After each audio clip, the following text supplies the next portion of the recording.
Bonjour et bienvenue sur cette micro-capsule Rivelix. Je me présente, je suis Youssef Agarmin, avant-vente chez ExtraHop. Le sujet que je vais aborder est celui des blind spots, autrement dit des zones d'ombre du système d'information. Et en termes de sécurité et surtout concernant la réduction de la surface d'attaque, on ne peut pas ignorer la visibilité. La visibilité reste primordiale pour sécuriser son environnement métier. Donc clairement, on ne peut pas apporter de la sécurité sans visibilité. Alors ceci nous permet de classer les assets par groupe et il peut s'agir ici par exemple d'un équipement de type IoT. On peut également avoir affaire à des équipements de type VoIP, à des équipements médicaux. Là vous pouvez constater qu'on a aussi des serveurs de base de données, des serveurs web, des serveurs de fichiers, des contrôleurs de domaine. Alors à titre d'exemple, nous allons faire du drill down, nous allons sélectionner ici les serveurs de fichiers. Parmi les serveurs de ce groupe, vous pouvez constater que la machine Accounting File Server possède une couronne. Et la raison de cette couronne, c'est qu'ExtraHop l'a automatiquement détecté comme étant une machine critique du fait de son rôle dans l'écosystème. Alors ce que nous allons faire, nous allons la sélectionner pour comprendre ce qui se passe sur ce serveur au travers d'un clic de souris. Alors on se retrouve ici sur une page qui est vraiment dédiée en fait à l'accounting file server sur lequel on a décidé de faire un drill down, de descendre en profondeur. Donc on va retrouver ici un ensemble d'informations très intéressant. Donc on s'aperçoit qu'il est, donc c'est bien évidemment un serveur de fichiers. Il a été installé visiblement sur un serveur Dell. On voit l'adresse AJP, les utilisateurs qui sont connectés sur notre serveur de fichiers. On voit également aussi l'adresse MAC. Sur la partie gauche, vous retrouvez ici l'activité du serveur. Donc on voit clairement qu'il est, il est serveur pour les échanges de fichiers. Donc on a des clients qui viennent se connecter pour récupérer des fichiers. C'est pour ça qu'il est serveur CIFS, serveur également NFS, serveur MSRPC. Il est également client pour d'autres services, il est client également pour du partage réseau, donc il va récupérer aussi des fichiers en interne ou ailleurs. Il est également client au niveau du DNS, puisqu'il va faire des requêtes DNS pour résoudre les différents noms. Et il s'authentifie également très certainement au niveau du réseau, donc c'est la raison pour laquelle il est également client sur la partie Kerberos. Ce que nous avons ici à droite, on voit d'un point de vue le protocolaire qui est majoritairement utilisé sur ces serveurs-là, c'est du CIFS, en tout cas en entrée.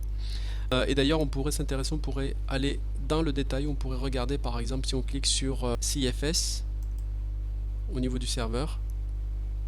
Donc là ce que nous avons, c'est qu'on est encore rentré dans le détail d'un point de vue protocolaire, et la raison pour laquelle on est capable de faire ça, c'est qu'on reconnaît plus de 60 protocoles. Donc on travaille vraiment au niveau du payload et c'est pas basé sur de la signature, et ça c'est quelque chose d'extrêmement important. Et là ce que nous avons, c'est l'ensemble en fait des requêtes, des réponses aux différentes requêtes que nous avons. Si on descend un petit peu plus bas, on va avoir un certain nombre d'informations, donc la possibilité de voir les lectures des fichiers, l'écriture des fichiers, la suppression des fichiers. On a également aussi des éléments de performance qui nous permettent clairement d'indiquer des problèmes de latence par exemple, ou pourquoi pas d'autres latences sur le réseau. Et là c'est vraiment intéressant de voir l'ensemble des méthodes, et ça c'est quelque chose de très important d'un point de vue protocolaire. C'est parce qu'on arrive à comprendre le payload qu'on est capable de restituer ces informations là. On est capable de voir vraiment l'ensemble des méthodes qui sont utilisées, les utilisateurs qui se connectent, et encore une fois on peut faire encore du drill down sur un utilisateur spécifique. On va le faire juste après. Et ici tout à fait à droite, on voit les fichiers, les top fichiers qui sont ici utilisés. On pourrait très bien s'amuser à prendre cet utilisateur là, à cliquer sur la partie record, et là encore une fois on va descendre d'un cran, et là on est capable d'avoir une visibilité, de savoir tout ce que fait cet utilisateur là d'un point de vue réseau et sécurité. Et ça c'est intéressant pour analyser l'ensemble des transactions qui sont faites par cet utilisateur là. Donc on voit clairement qu'il détaille des fichiers ici, qu'il a fait également de l'écriture, il a également écrit. Je vais revenir sur l'écran précédent. Alors tout en haut de l'écran, sur la partie transaction, on s'aperçoit qu'on a ici un indicateur ici qui nous indique que notre protocole CIFS a subi ici une attaque qui a été détectée par le machine learning. Donc bien évidemment ExtraHop a la possibilité de faire ce qu'on appelle de l'investigation guidée, c'est-à-dire de vous montrer l'ensemble des steps qui ont été menés sur cette attaque là. Donc ça fera partie d'une autre vidéo. Vous pouvez également aussi constater aussi les erreurs que vous pouvez directement ici analyser sur le protocole CIFS. Et enfin, toujours en termes de visibilité, pour répondre à ce besoin je dirais de découverte réseau et de blind spot, Vous avez ici une matrice de flux qui est extrêmement intéressante, qui peut être très utile par exemple pour faire de la migration sur le cloud, et qui vous présente ici l'ensemble des protocoles qui ont été détectés dans l'environnement, dans l'écosystème. Donc vous pouvez bien évidemment regarder au travers de ce schéma-là. Donc là, ce qu'on voit, ce sont l'ensemble des communications qui sont faites avec notre Accounting Laptop. Donc vous voyez les directions, donc qui sont faites par des petites animations en bleu. Donc ce sont les directions en fait des différentes communications. Puis vous retrouvez également l'ensemble des protocoles ici qui sont utilisés. Donc on va revenir sur notre schéma, sur notre graphe précédent.